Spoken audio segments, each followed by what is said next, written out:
Bonsoir mesdames et messieurs.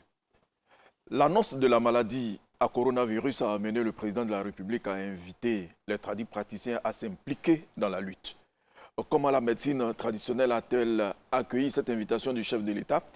Quels sont les atouts et les insuffisances de cette médecine face à la pandémie du Covid-19? Un défi pour le programme national de promotion de la médecine traditionnelle. Organe de promotion de cette médecine est représenté ici par le directeur coordonnateur. Le docteur Croix Eoulé est chercheur à l'Institut national de santé publique, INSP. Bonsoir docteur. Bonsoir. Merci d'avoir accepté notre invitation pour discuter de l'apport de la médecine traditionnelle dans la lutte contre le Covid-19. Voilà. Sujet du 7e numéro de votre émission Notre Santé.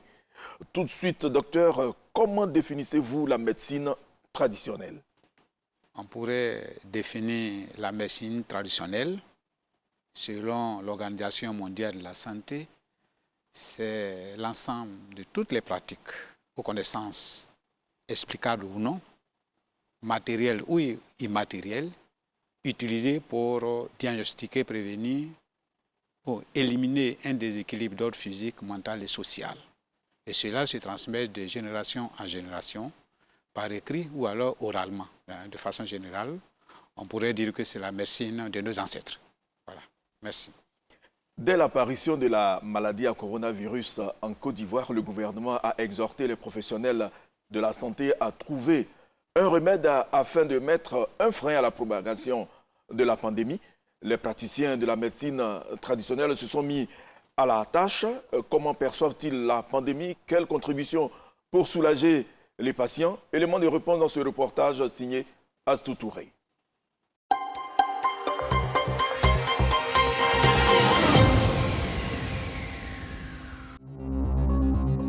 Le Covid-19 n'est ni une fatalité, ni une révolution sociale ou cosmique, mais une pandémie qui se contracte au contact d'une personne atteinte. Une fois dans l'organisme, le virus peut s'attaquer à l'appareil respiratoire et infecter le poumon. Il peut provoquer ainsi, dans les cas bénins, une toux, un rhume ou une grippe. Dans les cas les plus sévères, une manifestation pulmonaire. L'argile qui guérit s'est avérée efficace dans le traitement de plusieurs pathologies. Dans le cadre du Covid, cette trouvaille pourrait être efficace, mais seul un essai clinique pourrait le confirmer ou l'attester.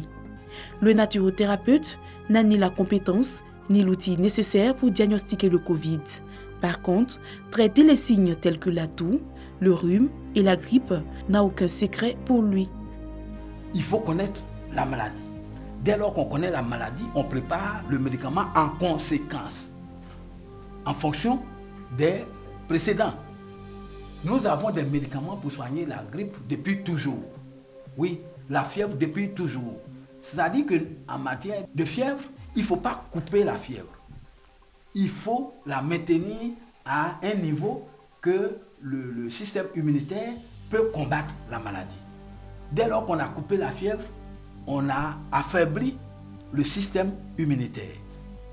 Et donc, c'est pour ça que nous avons des médicaments pour maintenir, mais pour que la personne se sente bien. Oui, afin que le système immunitaire puisse combattre la maladie. Privilégier les céréales complets et certains fruits dans la consommation aiderait à renforcer l'immunité du corps humain.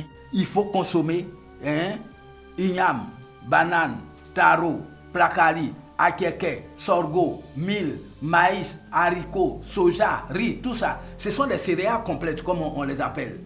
Nous pouvons conseiller les gens sur certains produits qui peuvent renforcer leur défense immunitaire, mais pas parce que nous sommes en train de traiter le Covid-19. Des petites choses techniques et autres, on vous demande de manger beaucoup de fruits et légumes. Ça, c'est connu. Faire du sport et autres. Aujourd'hui, actuellement, il y a la mangue. C'est riche en vitamines A, B, C. Faire orange, citron, tout ça là. Boire, c'est bon. Aujourd'hui, plus d'1 million de personnes sont contaminées dans le monde. Pour éviter la propagation du virus en Côte d'Ivoire, plusieurs mesures d'hygiène doivent être observées, notamment se laver régulièrement les mains à l'eau et au savon, utiliser un gel hydroalcoolique, tousser ou éternuer dans le coude ou dans un mouchoir à utilisation unique et le jeter après dans une poubelle. Ne pas se serrer les mains, éviter les accolades, se tenir à 1 mètre minimum des autres et porter un masque. Des mesures que promeuvent les praticiens de la médecine traditionnelle lors des consultations. Tous ceux qui viennent, il faut les sensibiliser au respect des consignes pour éviter le Covid-19. Ça, il faut que ce soit scrupuleux respecté. Personne n'entre par cette porte sans s'être lavé les mains et sans avoir un masque. Tous ceux qui viennent chez moi ici, sans protection, je leur donne. Je dis protégez-vous. Comme je reçois beaucoup de malades, je ne sais pas qui a le Covid. N'est-ce pas? Il est venu dans mon bureau, il a toussé, il a éternué. Donc c'est encore suspendu dans l'air. Vous venez vous asseoir à sa place. Vous allez attraper le Covid. Alors, je vous aurai empoisonné. Parce que c'est moi qui vous ai invité à venir me voir. Et donc, pour ne pas que cela vous contamine, protégez-vous. Même quand c'est dans leur voiture, je dis allez chercher. L'épidémie ne cesse de se propager en Côte d'Ivoire. En un mois, la pandémie a touché environ 500 personnes. Selon l'Organisation mondiale de la santé, environ 90% de la population mondiale a recours à la médecine traditionnelle. Alors que dans la sous-région ouest-africaine, le Ghana et le Bénin sont en tête, avec 700 médicaments homologués et vendus en officine, la Côte d'Ivoire, elle, enregistre à peine 5. Les naturothérapeutes sont conscients qu'il faut aller vite, mais des difficultés subsistent. Le Code de santé de 1953, qui est un code de santé colonial, avait interdit la médecine traditionnelle. C'est de là venues toutes les difficultés. La matérialisation, c'est le refus de l'investissement dans ce domaine de santé. La médecine traditionnelle, comme c'était interdit, donc personne n'y accordait de l'intérêt. Donc, quand la colonisation interdit la médecine traditionnelle et qu'elle ouvre les écoles de médecine et de pharmacie, mais le relais c'est quoi?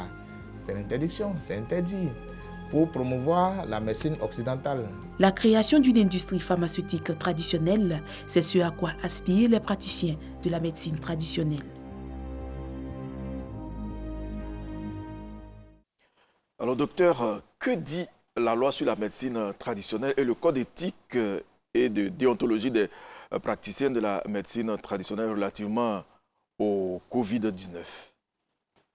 Oui, je voudrais dire ceci, que le programme national de promotion de la médecine traditionnelle a été créé en vue d'aider les praticiens de médecine traditionnelle de les encadrer. Sur cette base, donc, le programme a conduit les activités jusqu'à la réglementation en obtenant la loi sur la médecine traditionnelle, exercice et organisation de la médecine traditionnelle. C'était en 2015, arrêté 2015-536 du 20 juillet 2015. D'un côté, l'autre est réglementé, la médecine moderne est réglementée. Donc la médecine traditionnelle étant réglementée, la collaboration est plus facile. Donc à l'appel donc de Monsieur le Président de la République, on est en phase de pouvoir accompagner le processus, s'impliquer davantage, puisque cela dit qu'en cas d'épidémie, en cas de pandémie, les tradipraticiens de santé doivent se mettre à la disposition des autorités sanitaires. Donc vous voyez que la loi et le code éthique vient, une fois de plus, pour jeter les bases véritables de cette collaboration en apportant leur contribution dans la lutte. Voilà un peu ce que je peux dire. Collaboration des deux médecines qui veut dire reconnaissance. Voilà. Est-ce une reconnaissance de façade, puisque dans les faits, certains tradipraticiens sont mal vus par la médecine moderne ou simplement même mis à l'écart alors qu'ils ont toujours traité les populations. Que leur reproche-t-on? Au départ, c'était difficile cette collaboration. On ne verrait jamais sur les plateaux de TV des praticiens de médecine traditionnelle d'un côté et puis de l'autre côté les médecins ou les praticiens de la médecine conventionnelle. Mais tout cela est terminé. Je pense que de plus en plus les deux systèmes, les deux médecines collaborent, mais il fallait que des bases véritables soient jetées. Je vous donnerai quelques exemples. Il faut dire qu'au départ, les praticiens de la médecine traditionnelle n'étaient pas enseignés, n'étaient pas connus. Dans nos parcours, il faut dire que je suis médecin. Dans mon parcours universitaire, on n'a jamais parlé de médecine traditionnelle. Bon, comme je suis arrivé à la médecine traditionnelle, ça c'est une autre histoire. Pour dire que maintenant que c'est enseigné, deuxième année, sixième année, même les années de spécialité, les sièges de santé publique sont sensibilisés sont formés sur la médecine traditionnelle. La collaboration, donc, est engagée. Donc, décrier ou les critiques les plus acerbes au départ, je crois que cela a disparu, ou c'est pas totalement disparu, mais il y a quelques défis à soulever. Vous avez, voilà. Donc vous donnez l'assurance aujourd'hui que l'union sacrée prônée par le président de la République entre les médecins, c'est-à-dire vous et la médecine moderne, est scellée? Oui, c'est scellé. Parce que ça aussi, ça témoigne vraiment en prenant la décision. Monsieur le Président de la République a tenu compte de beaucoup de facteurs en impliquant véritablement, dans le cadre de cette lutte contre cette pandémie, d'impliquer les praticiens de médecine traditionnelle. Dans le cadre de la lutte contre le Covid-19, quels sont les défis qui vous attendent? Les instructions de Monsieur le ministre par rapport à cette implication sont claires. Il a donné un contenu par rapport à ce qui a été demandé. C'est d'abord la sensibilisation des praticiens de médecine traditionnelle. La définition d'une pandémie, c'est totalement différent. Donc il fallait traduire cela aux praticiens de médecine traditionnelle afin de mieux, ou j'allais dire, de s'impliquer davantage dans la lutte. Et la sensibilisation, des renforcements de capacités, les mesures barrières pour qu'ils puissent faire le relais dans leur communauté. Ça a été fait. Ça, c'est le premier axe sur lequel nous avons travaillé avec les praticiens.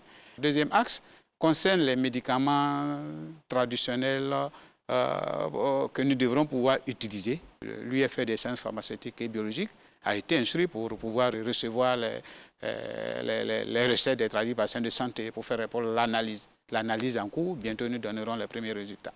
Alors, tradis praticiens et Covid-19, existe-t-il une expérience en la matière qui serve de référence?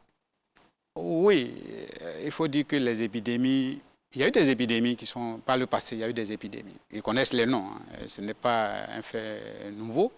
Et les praticiens de médecine traditionnelle, par rapport à mon expérience, lorsqu'il y avait des cas, il y avait des situations d'épidémie dans les villages, on connaît le nom, on dit que c'est quelque chose qui détruit le monde. Il y a beaucoup de cas de décès, c'est annoncé. Il y a des personnes ressources dans la communauté. Vous pouvez, ça peut être des Comiens, des Djinantigui et d'autres personnes qui sont dans la communauté pour révéler voilà ce qui arrive. Lorsque l'épidémie survient, il y a deux types de mesures, les mesures de confinement, de barrières et tout ça, qui sont respectées. Ensuite, il y a des médicaments traditionnels qui sont proposés. On pouvait avoir des plantes comme les lysopes qui sont utilisées. Et on peut utiliser d'autres plantes comme Ocimum basilicum qui sont utilisées. On met à l'entrée du village ou dans des cours communes qu'on a lavées. Ça, on a vu des situations comme ça, qu'on s'est lavé. Et pour pouvoir faire des mesures barrières et tout ça, ça a été fait. On se lave à 2 h du matin, peut-être 7 fois par jour. La nuit, on a eu des situations, et on peut citer bien, vous connaissez bien nos praticiens, les Comiens, les Serfos dans nos communautés. On a fait toutes ces enquêtes de terrain. Deuxième chose maintenant, comme on le dit, c'est les médicaments qui sont proposés. Ça aussi, c'est connu. Mais au jour d'aujourd'hui, les gens demandent cela. Vous avez vu qu'après l'annonce de M. le Président de la République d'envoyer les recettes, Monsieur le ministre de la Santé a demandé cela, les hommes de Dieu sont venus. Je vais vous citer de l'eau coranisée pour la religion musulmane, parce qu'on tient compte de certains champs thérapeutiques. Vous avez de la médecine prophétique, la médecine religieuse, la médecine africaine, la médecine traditionnelle, nos Comiens, tout ça, interviennent et ils envoient des médicaments. Vous comprenez? Ça, c'est ce que nous avons vu par le passé, c'est ce qui donne. Arrivé au bureau, il faut transférer cela à l'UFR des sciences pharmaceutiques et biologiques. Mais ce que vous devrez savoir, ça, c'était par le passé. Dans les camps, on peut donner chez les Comiens, on peut donner chez d'autres SFO, comme on dit chez nous. Il y en a qu'on peut leur donner ces recettes-là. Mais aujourd'hui, nous ne pouvons pas. Les malades se trouvent. À l'époque, sur les cas d'épidémie, ça se trouve dans des centres de médecine traditionnelle, tels qu'identifiés par la loi. Mais aujourd'hui, il n'y a pas ça. Ça existe, mais les patients se retrouvent dans les hôpitaux. Dans les hôpitaux. Voilà. Il faut un passeport. Ça, la population doit comprendre. Les tradis patients de santé qui viennent, ils disent, mais docteur, on a donné 2 médicaments, ne faites rien. Mais non. Il faut un passeport. C'est l'étude de la toxicité, de la qualité, de l'innocuité même de ces médicaments-là qu'il faut l'efficacité. Il faut déposer. Vous comprenez? Donc, l'approche des tradis praticiens de santé, la définition de la maladie, ça peut venir par rapport à une situation bien donnée, c'est le mauvais vent, c'est le mauvais œil. Vous comprenez que tout cela n'a pas une base, j'allais dire, qui pourrait expliquer ce que les médecins demandent. La lutte contre le Covid-19 se poursuit partout en Côte d'Ivoire. Infectiologues, pharmaciens et même les naturothérapeutes sont à la recherche de solutions idoines pour trouver le remède que peut apporter la médecine traditionnelle à la lutte contre la maladie à coronavirus. C'est la question posée aux populations par Georgette Ido.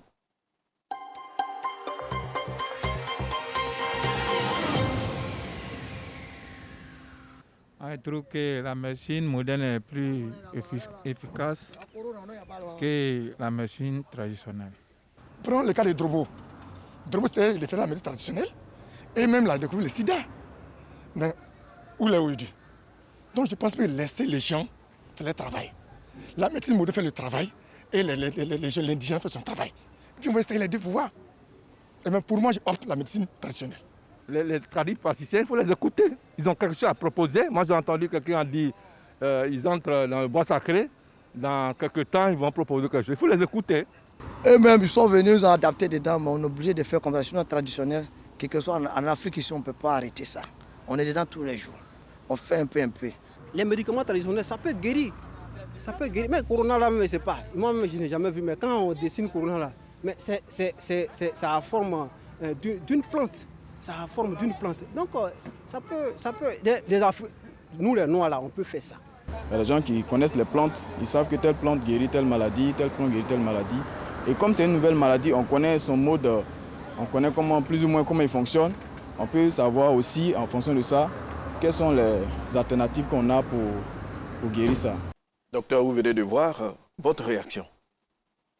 Presque les 100% des gens que Georgette Ido a rencontrés sont pour la médecine traditionnelle. Quel est le taux de fréquentation? Nous avons fait des études dans les 10 communes d'Abidjan. Nous avons fait également à l'intérieur. On est tous, le taux c'est pratiquement autour de 90%. Pour dire que les praticiens ou la population utilise la médecine traditionnelle soit en première intention, quand ils tombent malades directement, comme je vous l'ai donné par rapport à certains déterminants. Ensuite, vous avez ceux qui utilisent de façon combinée. Deuxième choix, ils viennent, bon, la médecine traditionnelle, ça n'a pas marché, ils vont à l'hôpital. Et quelquefois, ils associent les deux médecines pour pouvoir avoir une guérison assez rapide. Voilà. 2 à 3% oui. De produits testés, 10% de produits homologués, mais c'est peu. Oui, c'est peu. Alors, qu'est-ce qui ne va pas? Pendant ce temps, la maladie avance. Oui, non, au-delà même de la maladie. Il faut dire qu'il y a déjà, vous voyez, je ne sais pas si vous avez vu sur le net, la maladie avance, certes, mais la population se retrouve, malgré les mesures de prévention, se sont retrouvés sur les marchés de plantes médicinales pour acheter des plantes. Qu'il y a une action, une activité antivirale, on ne dira pas que c'est pour guérir la maladie, non, déjà, mais des plantes pour tout ce qui est les petits bobos liés au Covid-19. C'est-à-dire, si vous avez la toux, ils vont acheter des plantes contre la toux déjà. Si vous êtes fatigué, ils prendront des plantes dans ce sens. Voilà un peu ce que je veux dire à ce niveau-là. Quels sont les atouts et les insuffisances de cette médecine face à la pandémie que nous vivons aujourd'hui? Les atouts, je pense que les praticiens de médecine traditionnelle peuvent participer activement à la lutte. D'abord pour les mesures barrières. Deuxième atout également, on vous parlera de nos plantes médicinales qui sont connues, qui ont des vertus. Plusieurs travaux ont été réalisés. Nous avons même une pharmacopée à base de plantes. Je peux vous montrer cette pharmacopée à base de plantes médicinales. Et dedans, vous pouvez trouver des plantes. On a fait tous les tests possibles pour expliquer assez simplement sur ces plantes utilisées, les recettes proposées par les praticiens. Ça, c'est des atouts qui sont vraiment bien connus. Monsieur le Président de la République a dit qu'ils doivent s'impliquer. Nous avons près de 6 000 praticiens ou 7 000 praticiens dans notre base de données sur l'ensemble du territoire qui jouent pleinement leur rôle. Malheureusement, comme défi que nous avons, pas de médicaments, des praticiens de médecine ou des instituts de recherche pour répondre véritablement à la demande. Ça, c'est difficile à le dire, mais il faut expliquer clairement ce qui se passe. Ça, c'est déjà comme défi. Ensuite, les problèmes que nous avons, Vous voyez que tout à l'heure, les tapages que nous avons sur le net, les propositions des praticiens de médecine traditionnelle sur le net, des chercheurs qui, via les réseaux sociaux, donnent un certain nombre d'informations. Ça, c'est de la désinformation. Ce n'est pas juste ce qu'ils disent. Parce que quelquefois, les médicaments proposés, c'est juste de l'anarque, si on peut dire ça comme ça. En Côte d'Ivoire, la médecine traditionnelle n'est pas encore arrivée à proposer un traitement du Covid-19, un protocole. Oh, non, je ne vais pas dire non. Je vais pas dire non. Pas de façon officielle. Oui. On peut dire pas encore, mais il y a des choses qui se font dans la communauté. Il y a des choses qui se font. Des choses qui se font dans la communauté. Voilà. Pour que vous ayez ce passeport-là, il faut bien sûr qu'au niveau de la recherche, les gens s'activent. Oui, il faut par exemple des essais cliniques. Ça, c'est des passeports qu'on voudrait avoir un médicament traditionnel ou un médicament homologué. Il y a des fiches techniques. Si vous ne remplissez pas ces fiches techniques, le médecin ne peut pas prescrire. Ça aussi, c'est des défis que nous avons au niveau de cette pandémie. Justement, sur le net, il y a un Congolais qui a parlé d'une autre plante, la Vernonia amygdalina. C'est une plante présentée par ce Congolais-là contre le Covid-19. Qu'est-ce que vous en pensez? Feuilles de Nîmes et puis cette plante que vous connaissez bien. Oui, on connaît. Oui. En Agni, on dit, si vous le savez, Agnobaka, comme on dit. Voilà, c'est une plante importée, c'est connu. Et lorsqu'on avait le paludisme au village, on fait bouillir en bain de vapeur, on fait les canibans, on fait les suppos, vous savez toutes ces informations-là. Voilà, donc, mais ce n'est pas prescrit par un spécialiste. Mais même si on a entendu parler de Nîmes, de chloroquine et autres, il y a toute une confusion dans la tête. Et cela, lorsque c'est interdit chez la femme enceinte. Imaginez-vous une femme enceinte, une grossesse précieuse qui se retrouve dans une situation de ce genre, vous comprenez ce que ça signifie. Alors que c'est bien, on a dit que de ne pas prendre des anti-inflammatoires. Ça aussi, il y a un peu un effet connu dans ce sens-là, attribué à cette plante-là. Vous voyez ce que ça peut causer. Vernonia amygdalina, Vernonia colorata, on connaît toutes ces plantes-là, il y en a dans nos communautés ici. C'est sous forme de, on peut faire des lavements, on peut boire sous forme de bains de vapeur également.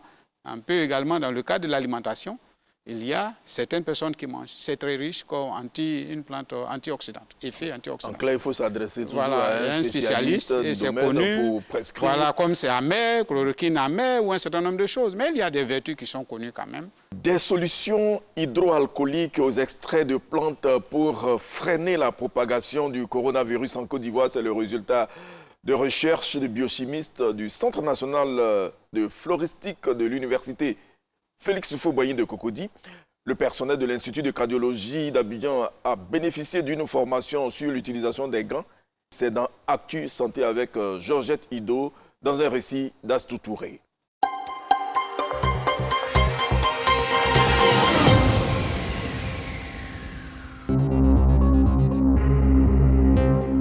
Lutte contre le Covid-19. Des solutions hydroalcooliques aux extraits de plantes renfermant des molécules antivirales pour faire barrière au coronavirus. Ce nouveau produit, issu des plantes du Centre national de floristique de l'Université de Cocody, est une contribution du biochimiste Bolou Éric Quevin et son équipe engagée dans la lutte contre le Covid-19. C'est une solution assez particulière qui va permettre aux citoyens de se désinfecter les mains, les surfaces et les objets. Cette initiative de ces chercheurs fait suite à l'appel lancé par le chef de l'État Alassane Ouattara en invitant tous les Ivoiriens à s'impliquer dans la lutte contre cet ennemi commun qu'est le Covid-19.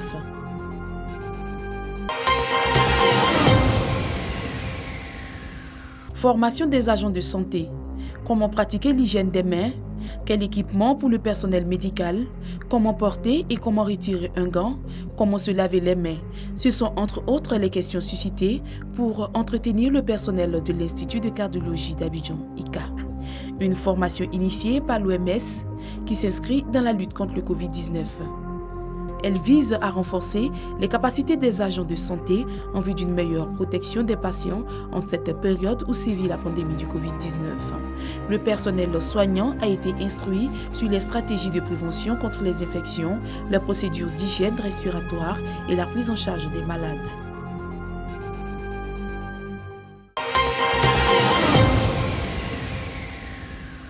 Les tradis praticiens sont appelés à rencontrer leurs patients habituels, certainement pas pour le Covid-19, en raison du contact avec ceux-ci.